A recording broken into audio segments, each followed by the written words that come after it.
APAJH Aude pour une société inclusive dans la conquête de tous les droits pour les personnes en situation de handicap.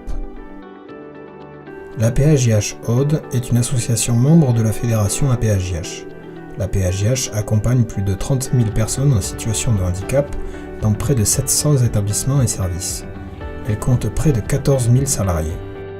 L'APAJH Aude a été créée en 1965. Elle gère 25 établissements et services répartis sur l'ensemble du territoire audois. Elle accompagne près de 2000 personnes, enfants, adolescents et adultes, grâce à une équipe de plus de 500 professionnels. Comme la fédération APAJH, l'APAJH Aude est tout handicap. De la petite enfance à l'âge adulte, du diagnostic à un accompagnement adapté en fonction des besoins, l'APAJH Aude gère 3 CMPP, 5 CESAD, 4 IME, un ITEP et une UEMA. Un objectif commun à tous ces établissements et services, développer l'autonomie pour une meilleure inclusion. Sandrine, psychomotricienne. Ici, en fait, en CMPP, on va faire du dépistage, c'est-à-dire n'importe qui peut venir et dire bah voilà, j'ai un souci, je comprends pas, mon enfant il se passe ça, à l'école c'est un peu compliqué. Une des demandes, en tout cas de l'école, qui vient souvent, c'est vraiment ça, c'est les difficultés de structuration spatiale ou temporelle et beaucoup des difficultés au niveau du graphisme. Alexia, enseignante dans la classe des plus jeunes. C'est pas un apprentissage formel tel qu'on le conçoit avec la lecture, mathématiques. C'est des apprentissages transversaux plutôt et basés beaucoup sur l'oral. Odile, enseignante PS. Le sport en général améliore les capacités physiques de l'enfant à travers différentes activités, souvent adaptées à la personnalité et au rythme de chacun. C'est avant tout une source de plaisir, de bien-être, où l'enfant va pouvoir s'épanouir et se construire en tant que personne. Audrey, éducatrice à l'IME depuis quelques années. Sur les temps d'internat, on peut proposer bien sûr tout l'accompagnement au niveau des affaires personnelles, de l'hygiène, des apprentissages de l'autonomie. On est là aussi pour les discussions sur les inquiétudes du quotidien, les tracas. Valérie, monitrice d'atelier. La plupart, c'est leur projet professionnel. Et d'autres viennent en découverte de l'atelier, parce qu'ils ne connaissent pas, ils ne savent pas quel métier ils veulent faire plus tard. Donc nous leur permettons, sur chaque atelier et dont le mien, de découvrir ce métier et pourquoi pas découvrir une vocation.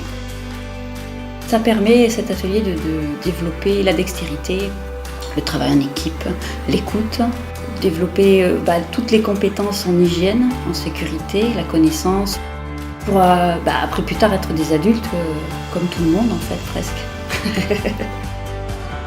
Voilà, je m'appelle Jordan, j'ai 18 ans, j'adore peindre, j'aime beaucoup les choses que je fais en atelier, j'apprends beaucoup de choses. Je veux devenir peintre plus tard et en même temps mécanique. Dans le secteur travail, 2 ESAT et 3 entreprises adaptées proposent des activités variées pour permettre l'inclusion et favoriser l'autonomie en faisant reconnaître les compétences des travailleurs dans le cadre de la RAE. Vincent, directeur de l'ESAT et de 2 entreprises adaptées. Nous offrons donc une diversification d'activités importante parce qu'il nous a paru essentiel effectivement d'offrir une palette de supports propres à enrichir le parcours de la personne. De nos principales attentions en tout cas, c'est la bientraitance des personnes, faire en sorte que les personnes soient considérées dans leur individualité. Bonjour, je m'appelle Renaud. Moi je travaille dans l'espace vert et j'ai passé la RAE. C'est un diplôme des acquis des compétences. Avec ça, j'ai le diplôme de la débroussailleuse. Mais je peux faire autre chose.